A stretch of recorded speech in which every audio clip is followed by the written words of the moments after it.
Welcome to episode 2 of the Being Trauma Informed video podcast. My name is Chris Wilson, and I'm joined today by a very special guest who for many years has advocated for the benefits of training law enforcement on the neuroscience of threat and trauma. Deputy Chief Michael J. Osgood is a 35-year veteran of the New York Police Department. He served as the commanding officer of the Special Victims Division for over 8 years, which included the Hate Crimes Task Force. Prior to that, he served directly for 8 years as the commanding officer of the Hate Crimes Task Force. In both roles, Deputy Chief Osgood has delivered the right to identity safety and the right to identity equity to tens of thousands of victims. Deputy Chief Osgood retired from the New York Police Department in December 2018. In his assignment with the Special Victims Division, Deputy Chief Osgood led all adult sexual assault investigations, child physical abuse investigations, child sexual abuse investigations, transit sexual assault investigations, registered sex offender investigations, and sexual cold case investigations in the city of New York. The NYPD's Special Victims Division investigated over 16,000 special victims cases in 2018. The division has over 300 investigative personnel. Deputy Chief Osgood was also responsible for the monitoring of over 15,000 registered New York City sex offenders. The Special Victims Division is comprised of 20 separate special victims operational units placed throughout New York City. During his 16 years as an NYPD Detective Bureau Commander, Deputy Chief Osgood has led over 100,000 investigations and led over 500 detectives. Deputy Chief Osgood also has the distinction of solving every homicide assigned to him, solving every gang assault assigned to him, solving over 700 stranger rapes, solving hundreds of New York City's most complex cases, and investigating hundreds of New York City's high-profile cases. In his assignment as the commanding officer of the Special Victims Division, Chief Osgood has led the creation and establishment of a data science machine learning group, a Bronx Child Abuse Squad, Special Victims Night Watch Squad, Transit Special Victims Squad, Complex Case Squad, Stranger Rape Cold Case Squad, Stranger Rape Predictive Modeling Group, Drug Facilitated Sexual Assault Team, a sex crime report classification unit, and a quality assurance group. During his 8 years as SVD commanding officer, Deputy Chief Osgood has implemented the survivor-centered model, You Have Options, forensic experiential trauma interview method, advocate closed sex crime case review, an attempted rape rule, an unfounded rape rule, hospital response protocol, an investigative framework, and a mental model of investigative process discipline. In his assignment with the Hate Crime Task Force, Deputy Chief Osgood has managed the investigation of over 7,000 hate crime cases. In his role as the commanding officer, he has formalized the concept of right to identity predictability, developed a general behavioral analysis of New York City hate crime offenders, and has developed and utilized a major case violent hate crime offender predictive model, and has developed and utilized a local criminogenic network model to solve hate crimes. Deputy Chief Osgood, in addition to championing the improvement of special victims investigative services throughout the country, has also been an outspoken advocate on the national homicide clearance rate being a national crisis. Deputy Chief Osgood has a bachelor's science degree in mathematics from Wagner College. He is working on a master's degree in financial economics from Harvard University Extension School. Good morning, Chief. Thank you for taking the time to speak with me today. It's an honor to have you with us.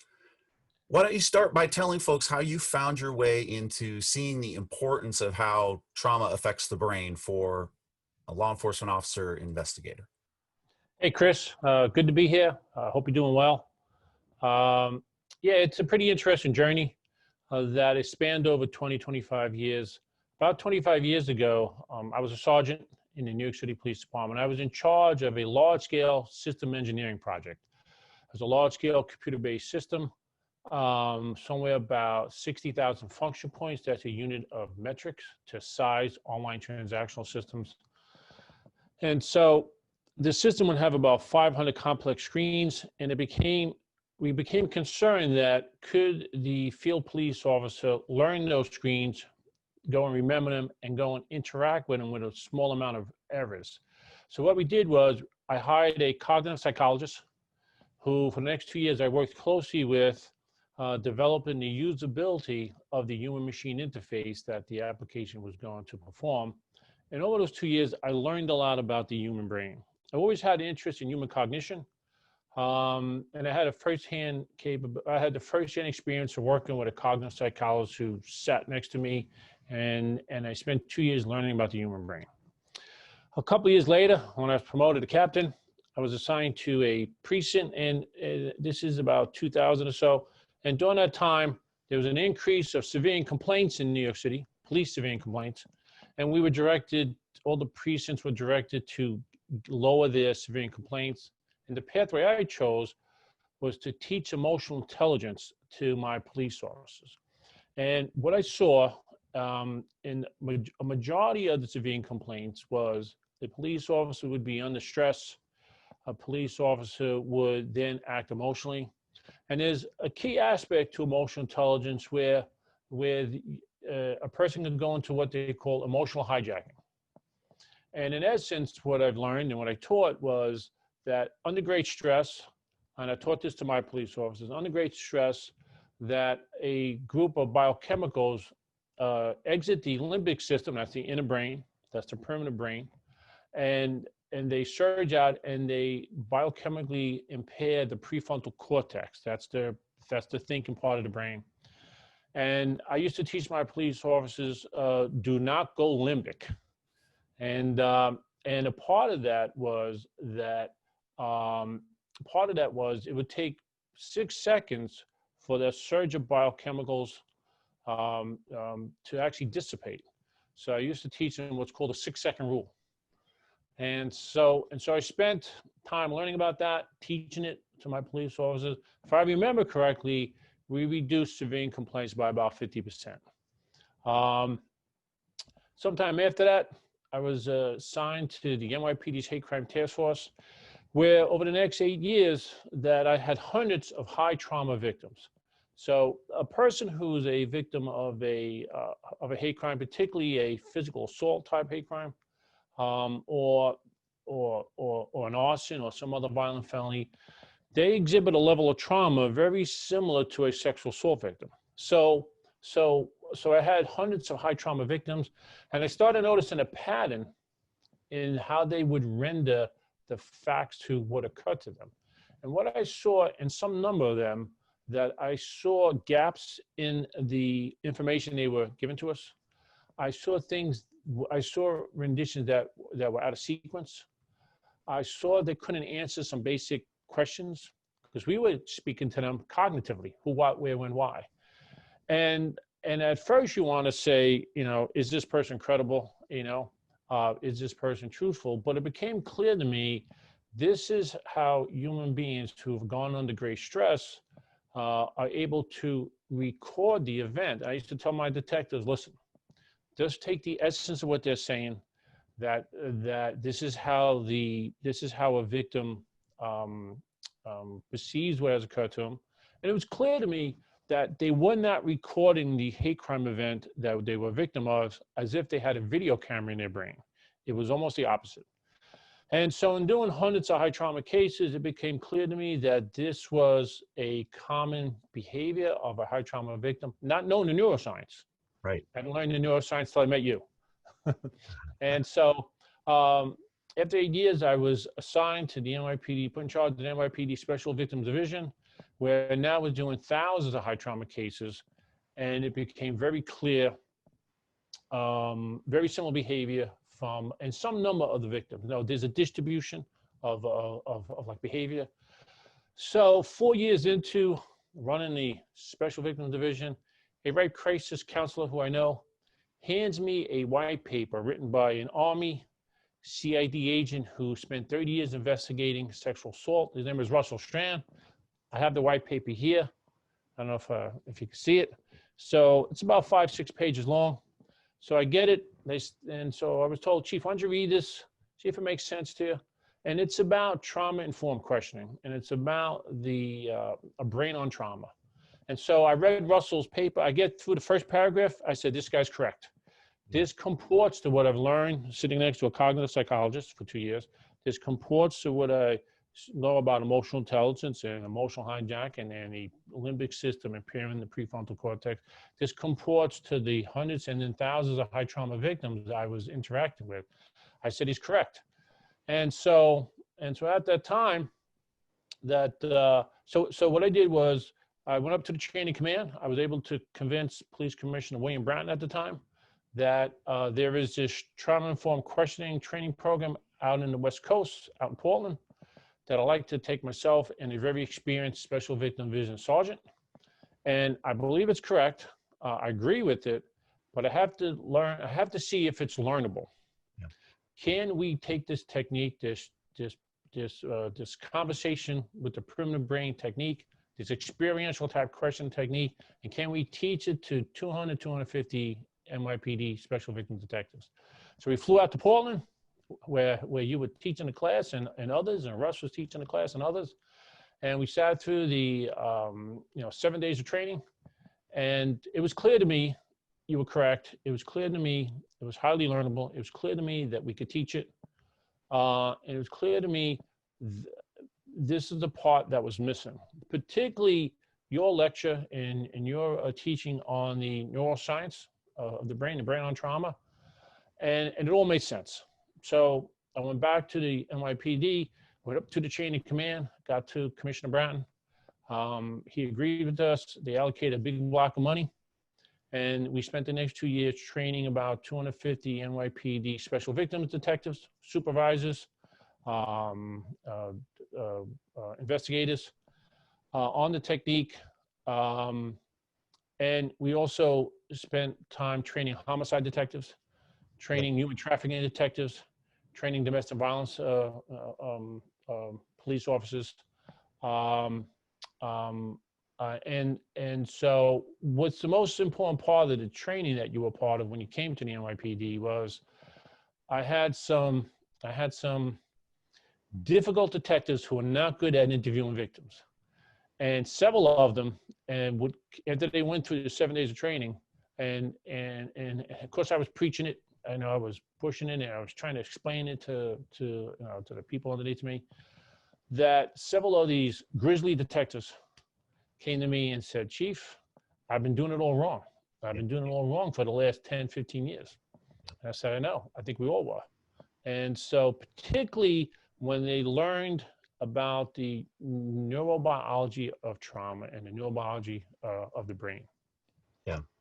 The science really seems to get through to people, doesn't it? Yes. Yeah. Yes. And here's something which I want to say.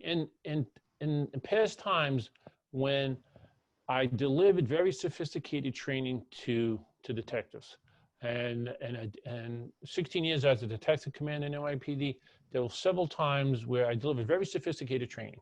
There was many times we delivered simple training on simple topics, but on several occasions, I was able to deliver very sophisticated training.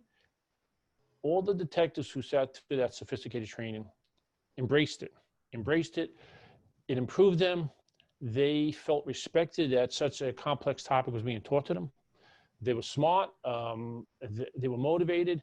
So the learning they did here on the neurobiology, the neuroscience of the brain, many of them embraced it. Many of them felt respected that such a topic would be taught to them. Yeah. And that was the linchpin of how they shifted their view.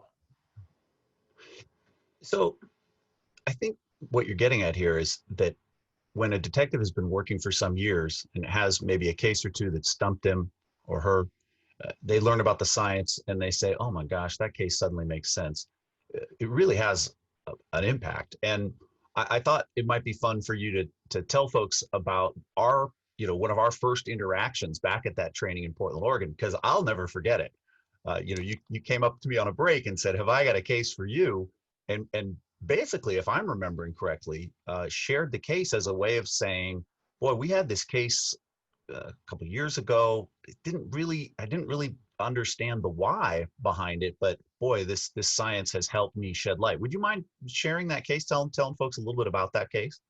Sure. Back around 2011, we had a very sad case where an 84-year-old woman was out for an early morning walk. Um, and she is in Manhattan up in the 80s. And as she's walking down one of the streets in between the avenues, 5:30 in the morning, she's approached by a male who drags her into a townhouse doorway. Some of the townhouses in New York City have like a 3-foot depth doorway right off the sidewalk. And where for the next 20 minutes, he sexually assaults her. He sexually assaults her brutally. And we mobilize up an investigative team, and we start pushing the investigative evolution.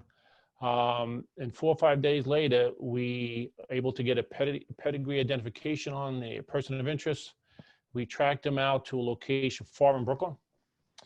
He left that assault scene and he jumped on a nearby subway and he went home. He was at an all-night party. And so we had a team of detectives, very experienced detectives, sitting in front of his house, trying to see if he would come out, trying to see if he would walk down the street. We get a visual on him. If it matched some of the video we recovered and some of the description that we had. The victim went into front of the NYPD sketch artist, the composite artist, and did a tremendously high resolution sketch of the offender. When you see the sketch, when we finally caught the offender, the sketch was almost a perfect rendition, except. So we have a team of highly skilled detectives, probably 2 of our best detectives, sitting out in front of his house, waiting for him to come out or to come down the street. A little bit while later, he's walking down the street eating Chinese food. My detectives see him, they jump out, they grab him, and then they freeze. So they freeze because on his face, on his cheek, has a gigantic Yankee tattoo. Above his 2 eyebrows, he has some tattoos, and on his neck, he has a very large tattoo on his neck. And they went, uh-oh, the victim never told us about these tattoos.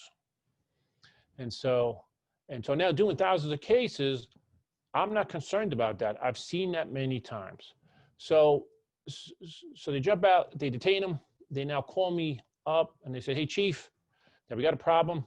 This may not be the guy. And I said, well, how come you think it's not the guy? We don't think it's the subject. Why? And they describe these tattoos.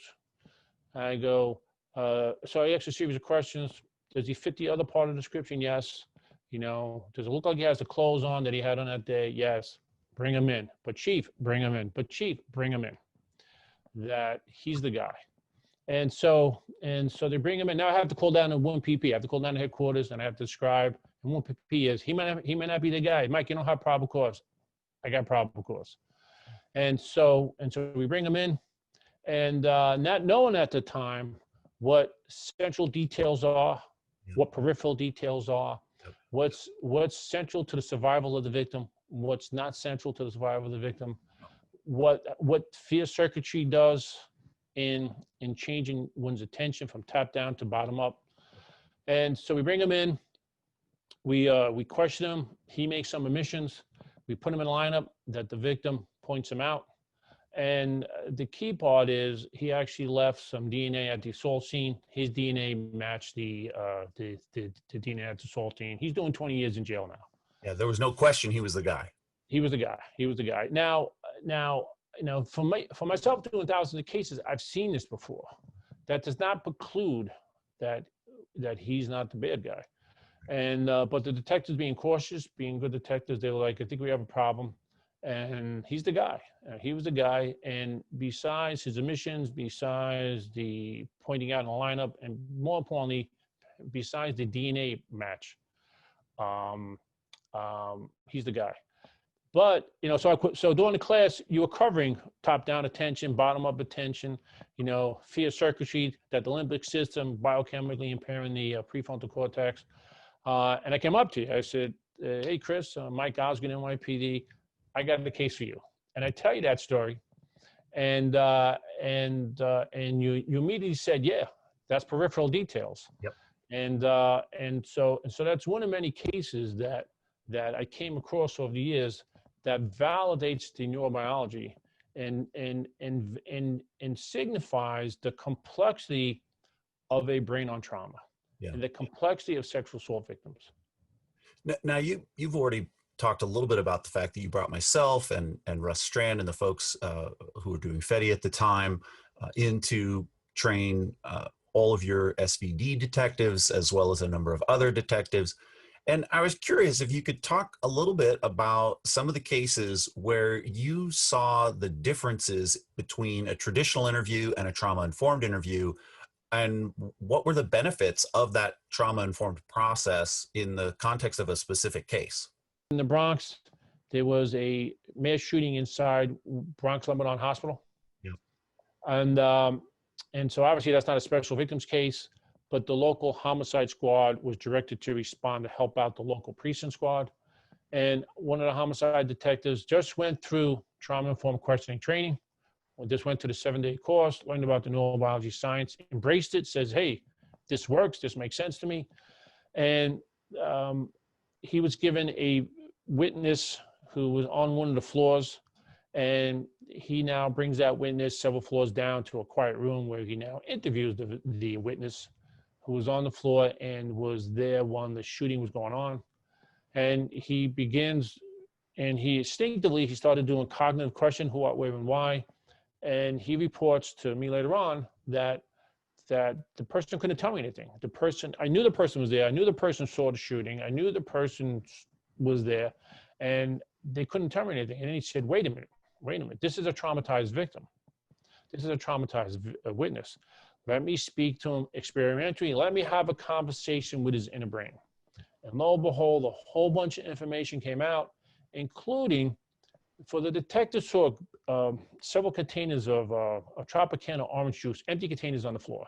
He didn't know what they were on the hospital floor. He didn't know what they were.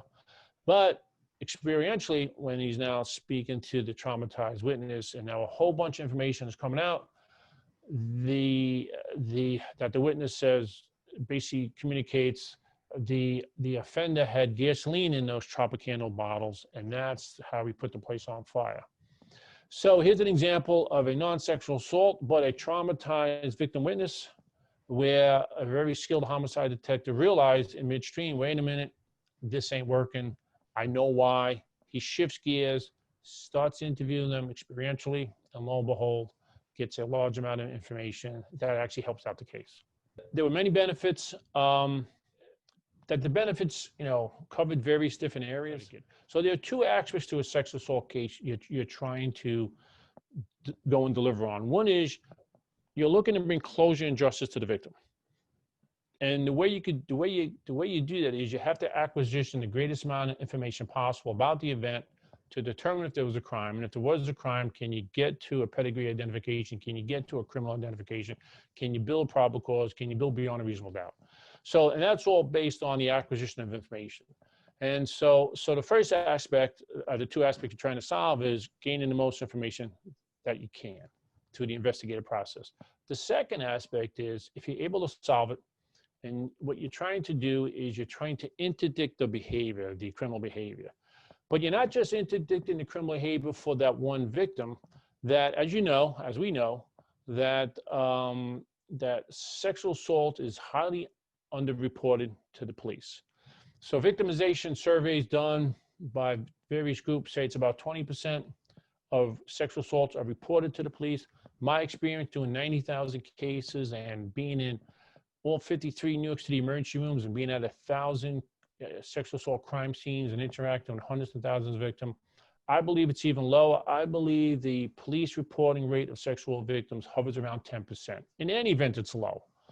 And so I have championed the last several years that sexual assault is a scourge, but it's a hidden scourge, meaning it's perpetrated and it's initiated, and most of those events are not reported. Thus, it's hidden. So the second aspect of the sexual assault investigation is interdicting the hidden scourge. Since many sexual assault offenders are going to be serial, they're going to be repeat offenders, a good number of them. If you're able to solve an instant case in the present time, you are also interdicting future cases that are not going to be reported to you. So the two aspects you're trying to solve is bring closure to victim and justice, and to interdict future unreported events. To do that, you have to have the largest acquisition of information you can get. And so the benefits of trauma-informed questioning, of experiential question, of having a conversation with the inner brain, is several things. One, that you're able to acquisition a larger amount of information than a prefrontal cortex interview would yield, a cognitive interview would yield, a who, what, when, why. Because as you know, the prefrontal cortex under gray stress is biochemically impaired, and very little memory gets recorded there, and most of the memory gets recorded automatically through bottom-up attention to the inner brain. And so the first thing is you acquisition a larger amount of information. So invariably, many high trauma victim interviews will last about 20 minutes. Some might go an hour, but they're very short. When you're doing the old-fashioned cognitive interview, the prefrontal cortex interview, I call it. So they go for 20 minutes, 25 minutes.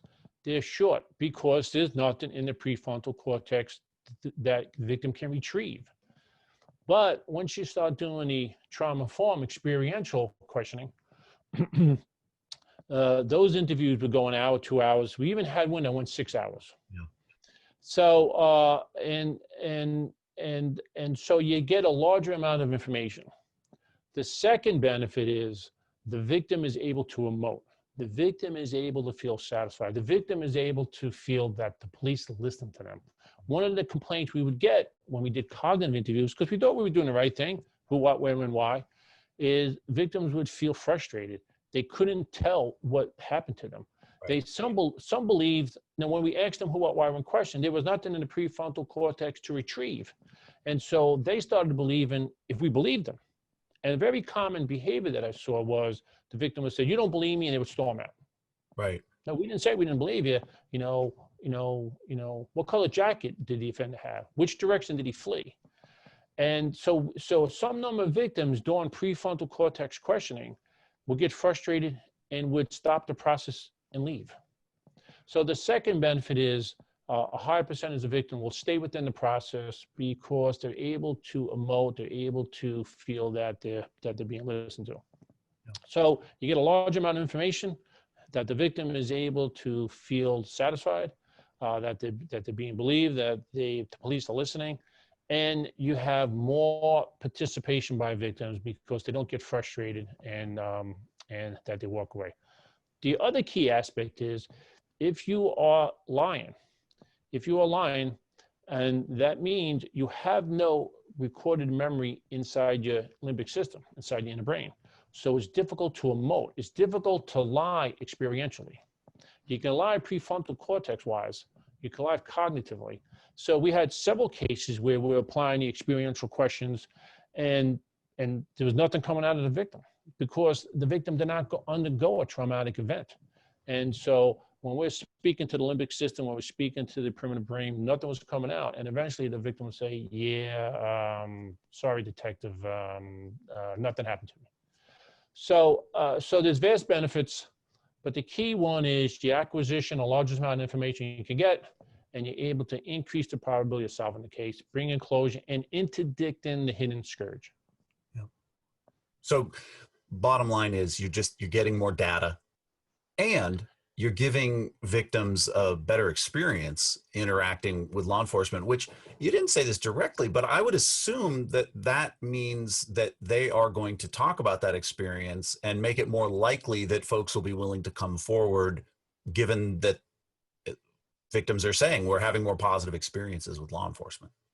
Yes, true. One of the problems with policing throughout the Western Hemisphere, United States, Canada, Europe, is the issue of sexual assault victims feel frustrated when being interviewed by police officers, both the field police officer, the uniformed patrol first responders, and then the detectives, because they're being questioned cognitively. They're being questioned prefrontal cortex-wise. And so you hear this complaint throughout the Western Hemisphere that the police don't believe me, the police didn't understand what I was saying, and so yes, and so one of the benefits is that if you're able to increase the satisfaction level between that police/sexual assault victim interaction, that will over time communicate that yes, the victims can come to the police, the victims can render their story to the police, and the police will interact in a more compassionate, more intelligent manner. So, what do you see as the future for law enforcement when it comes to being trauma informed and learning about how trauma affects the brain? Well, it's very clear to me, being a police officer 35 years, being in every neighborhood in New York City, doing thousands of cases and being a part of thousands of police events, everything from 9/11 to Hurricane Sandy, and that frontline police officers, uniform patrol, who are first responders, are interacting with traumatized brains all the time, all day long, through the entire tour, from a people in a vehicle accident, from a witness to a shooting, from a domestic violence victim, that they are speaking to a person whose brain has been modified and altered to the biochemical structure of the high stress, fear, trauma. And so the first thing I believe that must be done is that the neurobiology of trauma, the neuroscience of the brain, must be taught rigorously to all police officers, particularly on the front line. And that will give them a better understanding of what that victim/witness is trying to communicate to you, and what their state of their brain is. And then the second part is criminal investigators, particularly high trauma criminal investigators, sexual assault investigators, have to become acutely skilled and knowledgeable in the neurobiology of trauma, the neuroscience of the brain, how the whole limbic system/prefrontal cortex interacts, everything from central details, peripheral details, top-down attention, bottom-up attention, how that works, how that interacts, because they are interacting with a victim/witness whose brain has been altered in regards to that event. And so I believe it's critically important. It's clear to me it's critically important. One hurdle is police departments are slow to adapt any change. Most police departments are monolithic bureaucracies.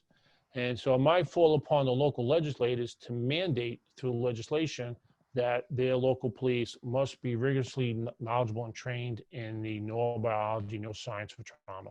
Right. Wow. Well, that is an exciting future, if you ask me.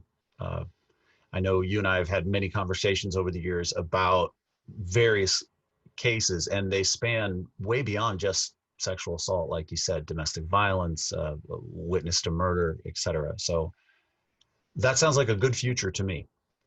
I Yeah, for policing is a ever expanding skill set, an ever expanding knowledge base, and so change has to continue to occur.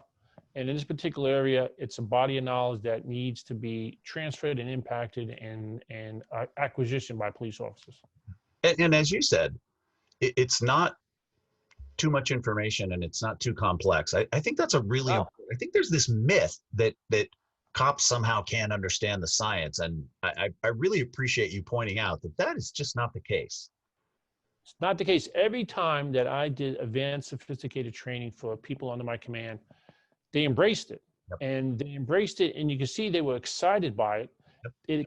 It definitely increased their thinking ability, and they came across like, hey, I'm being told that I'm smart. I'm being told that I could learn this, and they've embraced it every single time. And so I would not shy away from advanced teaching, advanced learning, advanced topics. You'll be surprised that the average police officer will embrace it, and will embrace it with great rigor. This is probably a good time to say that we're going to give you that opportunity, that you and myself and Sergeant Mike Bach, who will be bringing onto a podcast in the future, are going to be providing a training for law enforcement and anybody else who's interested in this notion of how do you use the notion of the neurobiology of trauma to assist in working with victims of trauma. So not just questioning, but going beyond that, interacting in general. And so look for that, folks. We'll be advertising that. That's coming sometime later this fall. Isn't that right? Yes. Yeah, we've been working hard. Well, Chief, thank you again. I can't thank you enough for taking the time this morning to share your knowledge, share your expertise, and share your experience with trauma. It's certainly inspiring, and my hope is that law enforcement across the country agrees with you that getting trained on this stuff is really important. I think victims all across the country will benefit from that. Anything else you want to say before we close out? No, Chris, that's good. Once again, it's good speaking to you this morning, and I hope you're well. All righty. Thank you, sir. Good to see you. Thanks.